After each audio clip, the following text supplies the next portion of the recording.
So I'm sure many of you have seen the Animal Planet show Confessions, Animal Hoarding. Right.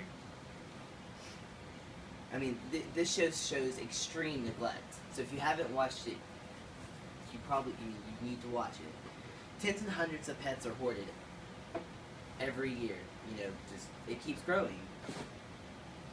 They are housed in dirty, unsanitary environments. They're laying in their own feces. They are, they are being put in cages, 4 or 5 dogs in a tiny cage.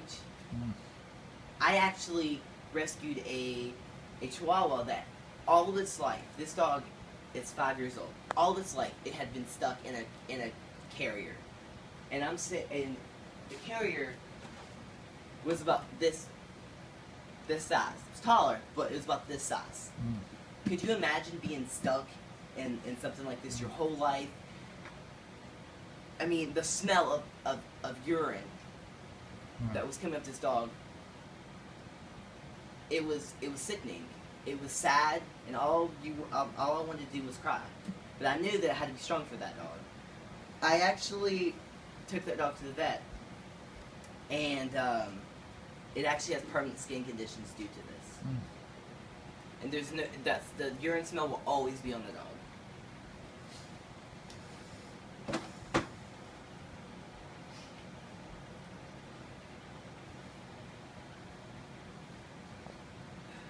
So, research has been done, and it states that the people who are hoarding, it's actually a psychotic behavior and they don't know that they're doing it. They don't understand the severity. Right. It's not something that to them, a lot of them, they just love their animals, and they don't see the bad they're doing to them. They don't see the harm they're doing to them. It's sad because It's the basis later. especially when you really care about somebody and you can't help them because in their mind they're doing nothing wrong. Yeah. You're their enemy.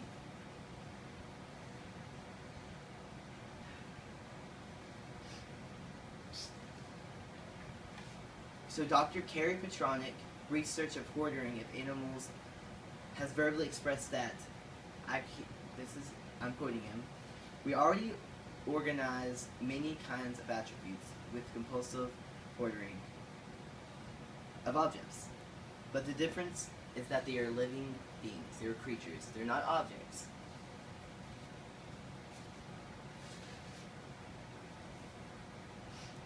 Most of these animals that come out of these hoarding situations have weight loss, apprehensiveness, fear, frustration, degeneracy, lack of exercise, among all kinds of other, illnesses, diseases. I've actually seen quite a few with skin allergies, mainly, Yeah. because there's so many of them, and they're all housed in the same cages, same room. It's just spreading. A lot of them even die, and the people who are supposed to be taking care of these animals, they just throw them to the side, throw them in a trash can. They're useless to them. Yeah. Let me tell you all how to prevent this. Spay and neuter. That is the best thing you can do for your animal.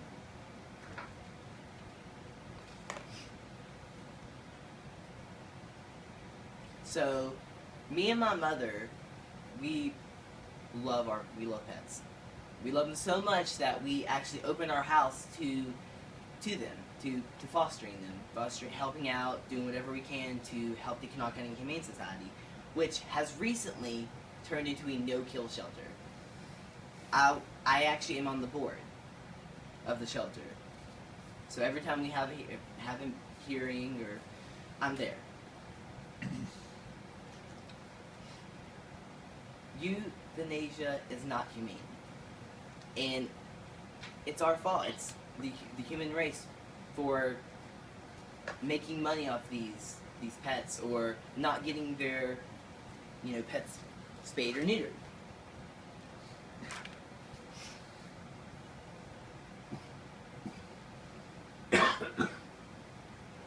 From experience, most unwanted pets are dumped, and they are stray afterwards. I actually found a litter of pit bull puppies one day that had been tossed in the trash can. Basically, these puppies were thought of as trash to these people. They caught them at their most vulnerable time and just dropped them. It was awful. So me and my mother, we took them, we got them back to health, we bottle fed them. Every 3 hours we were up feeding them.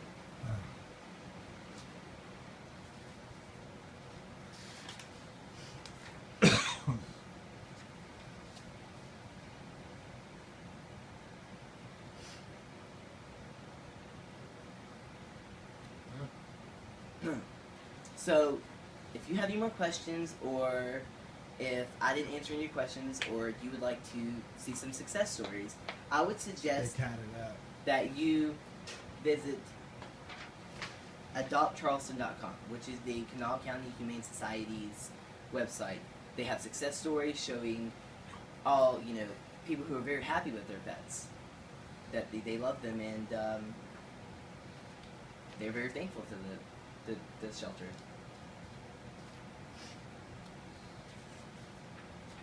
So as you watched in the Sarah McLaughlin video that I've showed you, she's actually the spokesperson for the American Society for Prevention of Cruelty, also known as ASPCA. And she's a great person. She fights for animal rights, and she genuinely cares. The ASPCA and PETA are two of many organizations that are working to bring light to cruelty, to show people how intense it really can be, and how important it is to take care of their animals. So I hope today that I have taught you all something. I hope that you take my speech and you take it from a good perspective, and I hope that I've changed your views in some way.